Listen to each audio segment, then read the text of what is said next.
ఉంచుకొని నీ పాపల నిమిత్తం నా పాపల నిమిత్తం ఆయన కల్వరి శిలలో రక్తం చిందించి మరి కల్వరి శిలలో మరణించి 3వ రోజు తిరిగి లేచాడండి. ఎందుకో తెలుసా?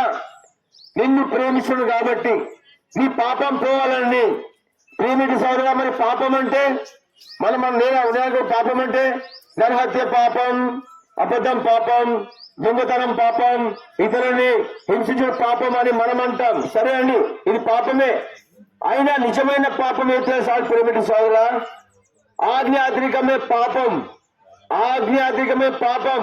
దేవుడు నిన్ను నన్ను సృష్టించినాడు అంటుడు, నిన్ను నీతిగానడు అని. అంతేకాదు నిన్ను వల్ల నీ పొరుగుని ప్రేమించుమని. ప్రేమిటి సోదరుడా, ప్రేమ అనే అర్థం. అందుకనే ప్రేమిటి సోదరుడా, ఆ కల్వరి శిలువలో నీ కొరకు నా కొరకు ప్రేమమయుడు ప్రాణం పెట్టిన ప్రేమిటి సోదరుడా. ఎందుకో తెలుసా? ఆయన మనల్ని సృష్టించిన దేవుడు కాబట్టి.